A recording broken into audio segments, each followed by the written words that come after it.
Adobe Premiere Pro is not the only software for video editing. There are other softwares too. Final Cut Pro, Avid, DaVinci Resolve, HitFilm, Sony Vegas. There are a number of softwares. But why Premiere Pro? It's very user friendly. It's easy to customize, very professional. There are a lot of advanced features that we can use effectively. That's the reason I prefer to recommend use Premiere Pro. Let's look at the software. Once you click on Adobe Premiere Pro, you will get this welcome window. On the left side, you will find our new project, open project, new team project, open team project, all these things. So these are my recent works. Once you come into this panel, this welcome window, what you have to do, you have to click on new project. So click on new project window. Once you come here, you have to make some arrangement in this panel. The first one, you have to give the name for it. I call it as my class, and where you want to save your file. So this is where my default files. This is where I'm saving my file. So if you want to change it, you can go to browse, click on browse. It will take you to the place where you want to save your file. So for me, it is under tutorial rough editing. So that is a folder. So that's for enough for me. And this and all, you don't need to change any other thing.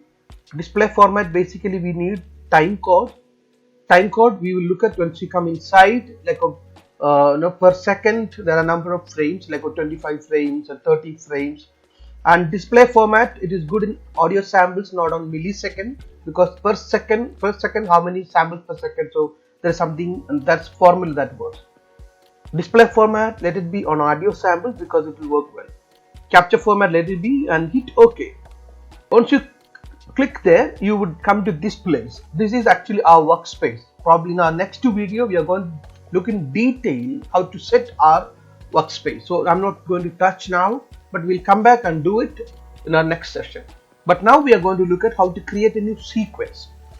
To create a new sequence, in Photoshop we call it as new document. In Premiere we call it as new sequence. To create it, there are a number of ways to create it.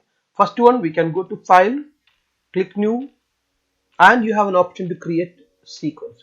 Once you come here, you can see here there's something called Ctrl+N. That's the shortcut. Good to use shortcut because it will increase your speed, and it will be more professional also. Or else you can come here on your project panel. You can come down. There is something called new item. Click on that new item. You would find sequence. So you can create sequence anytime. Even you're doing one project and you wanted to create a separate sequence for separate project or separate episodes or something, that you can do it with. So that is where sequence normally comes in place. For me, I'm here using shortcut Ctrl+N. It will open a new sequence window. There are few things. Probably we are not going to look at everything here, but now all the settings would change as we click on each of these. If you click on array, it will give us 1080p and 4K resolution also. So you click here, you would get all these details, and here you will get full HD.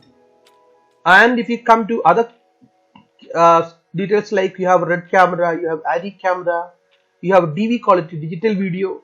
Now we are going to concentrate more on full HD. HD quality you want to create, full HD you want to create, 4K, 8K, all these options you can make it here. According to your project setting, according to your requirement, you can come back and set it anytime. So let's look at AVC HD now. That's full HD. I click on that. You will get it into like of I and P. So here we have I and P. I stands for interlaced, P stands for progressive.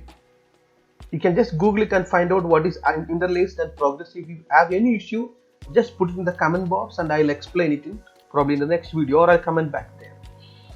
I don't want to confuse you with all this stuff, but I am only selecting this one so that you would be able to understand better. AVC HD 1080p 25 frames per second, or you have even 30 frames per second. So 1080p, you need to keep in mind these settings in your mind, like video settings. What is your frame size and what is your frame rate? Frame size is 1920 by 1080. 1920 height and 1080 is the width. and frame rate is 25 frames per second. That means in motion graphics it is 1 second how many times the frame moves, so it's 25 frames, so that is called as 25 fps. And you have audio samples 48,000. It will probably we can discuss in detail when we do audio editing part, but there is separate audio samples for CD production, DVD production and Blu-ray production. So keep in mind that this is the best quality for DVD production, 48 kHz or 48,000 samples per second. Other things and let it be like this, and we don't need to change any other thing. You can give the name here, whatever the name you want to add here, you can give your name. Probably say first scene, okay, scene number 1, or probably you're editing scene, one scene you can put it into one sequence, and second scene you can put it in the second sequence.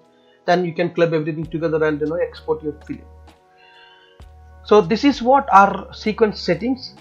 Then I press hit OK. Good. My new sequence window is open. It is here. Can you see this? This is actually called the sequence icon, and these are the panels, and this is what we are going to look at little later. And you can even give you a kind of idea.